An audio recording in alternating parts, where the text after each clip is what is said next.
Hello, everybody, and welcome to what we are now going to call Falcon Friday. Yes. Isn't that a cool thing? So we're here at WildCare in WildCare's courtyard, and today Melissa, our Ambassador Program Manager, is presenting one of the most spectacular birds that we have here as an educational animal. You want to tell us about him? So this is Pele, and Pele came to us in 2006, so he's going to be turning 14 this year. And he is a Peregrine Falcon, and Peregrine Falcons are the fastest animal on the planet. Ooh. A lot of people think that's a cheetah. A cheetah does about 70 miles an hour when it's running, but when a peregrine goes into a dive from really high up, they can reach speeds in excess of 240 miles an hour. That's insane. This little tiny bird can dive at 240 miles an hour? Yes, they can. How is that possible? Well, a couple of adaptations.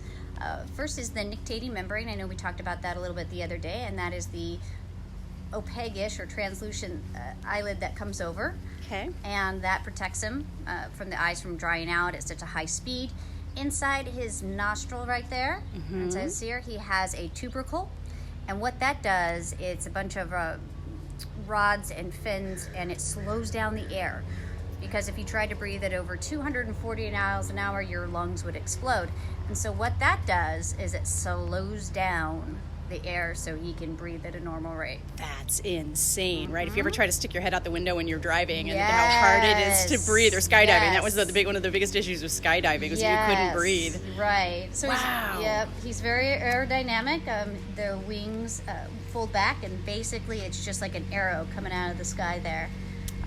Just like Pele, our other falcon, he has the dark cheeks instead of the stripes, or the malar stripes underneath the eyes. That's used for hunting. Okay. Interesting thing about the dive, to go back to the dive real quick, when they reach those speeds, when they are pulling out of that dive, they are doing 25 Gs. Wow. How does that compare to something else? Do you have a comparison for us? Right. So roller coaster, you can be anywhere from 2 to 3 Gs. Oh my gosh. And the fighter pilots who are flying all the F-22 Raptors, they're doing about 9 Gs, and they have a G suit on. So when he pulls out of that dive, or when they pull out of that dive, they're doing 25 Gs. Oh my gosh. It's pretty insane.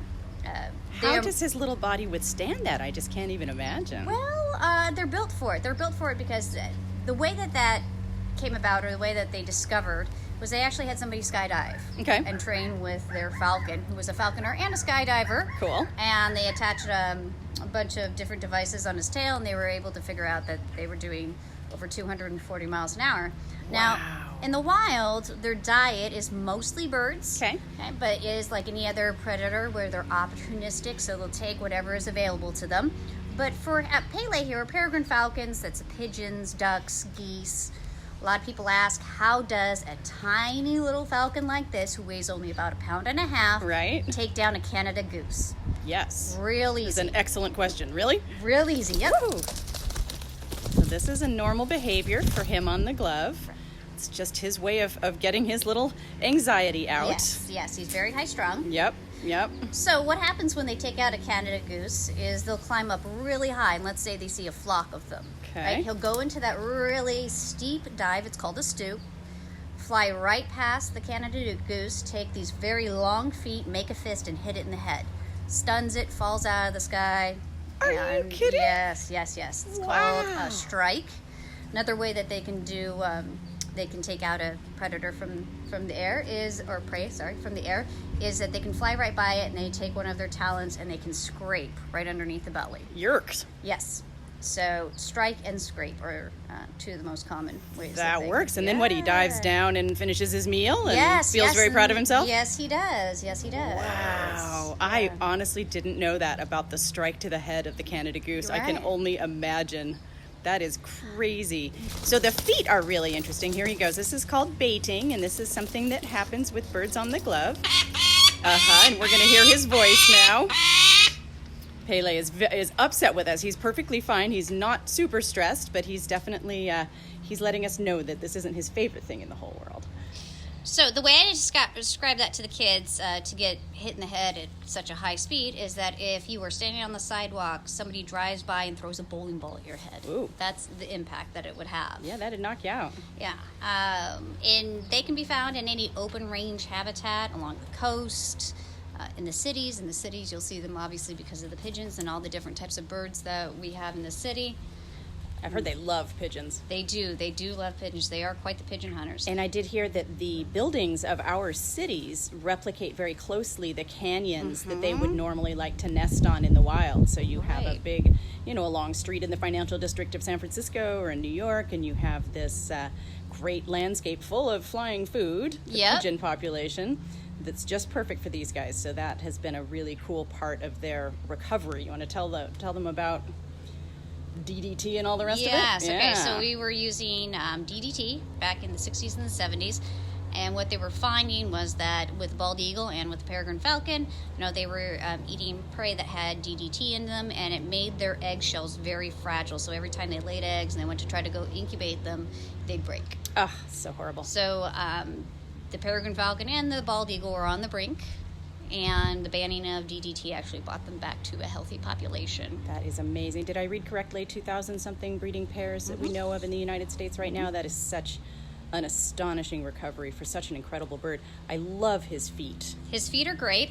You'll notice they're really much longer than our owl there, and those feet, of course, make the fist, but they're also very long so that they can reach through the feathers and grab onto the body of their prey.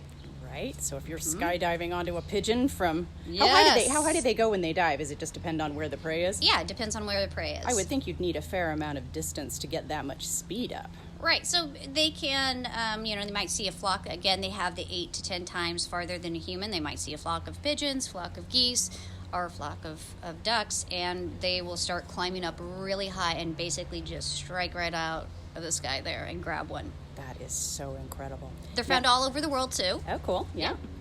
Now, why is Pele here? Pele is here because if you notice on the left wing there, it is drooping. Yes, so he had an injury to his elbow, what would be our elbow, and he cannot gain height. So he would need that in order to hunt successfully in the wilds. Right. If he can't do that dive, if he can't do that stoop, if he can't get that speed, then he wouldn't be able to survive on his own. No, and you see he also has a toenail tooth, just like our other little American kestrel there. Tell us again what the toenail tooth is. Toenail tooth. Yeah, we'll get it in the line there. I call it the can opener. Okay. Basically, it's the bit that's off the end of the top part of his beak. Yeah. They're sticking down. Yeah, it helps to dismember or to take apart their prey. As you need. If you don't have a fork and you don't have opposable thumbs, then yes. Well, he kind of has opposable thumbs. And they're very great parents, very protective. They have anywhere from 2 to 5 babies once a year. And they do mate for life. They do. They do. That's cool. Does the pair stay together throughout the year, or do they just come together during the mating season? Yeah, no, they stay together. And they don't make nests traditionally like you would with leaves or sticks. They usually take over maybe an abandoned great horned owl nest or cavity. That's interesting. Yeah. A good use of resources. They're very. Now, is it the PG&E building in downtown San Francisco that has the nesting peregrines? Do we know if they're nesting again this year? I have not seen yet. Yeah, I haven't looked either. So everybody do a Google search for the nesting pair of peregrine falcons on top of the PG&E building in San Francisco. It's very amazing. That's been a great webcam to watch, and they are such good parents, and they do such a great job of raising their babies. We have a comment from Nancy that those eyes are huge. They are very, very beautiful and very, very large. Yeah. He's going to bait again. If you notice, too, on his eyes. He's getting toward done, I think. Yep, he's getting toward done. Tell Melissa has a tremendous amount of experience with these birds. So if you notice that there's a ridge on top of his eye right there, it's called, for bird nerds, it's called a suborbital ridge, and that works like the bill on your hat. Keeps the sun out of your eyes, too. Oh, isn't that cool? Mm-hmm. Yeah. Well, should we let Pele get back to his enclosure and maybe his lunch? I know you were going to feed him as well. Yeah, absolutely. We feed him birds in captivity, as that's his primary diet, so that's what he eats here.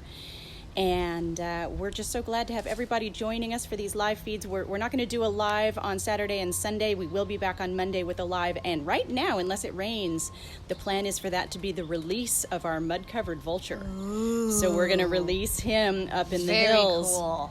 On Monday at 1 o'clock. If that changes, we'll make an announcement. But either way, no matter what happens, we'll be back at 1 o'clock on Monday. And keep your eyes on WildCare's Facebook page for all of the amazing work that we continue to do. I hope everybody is safe and healthy and taking care of yourselves, and just know that here at WildCare we're taking care of our resident educational animals, our wildlife ambassadors like Pele, and we're also taking care of, at this point, several dozen injured and orphaned wild animals that have been brought to us. And as the spring season keeps going, it's only going to get busier in the wildlife hospitals. So look forward to seeing you on Monday. Have a great weekend, everybody, and thanks for joining us. Melissa, wonderful as always. Happy Falcon Friday. Bye, Pele.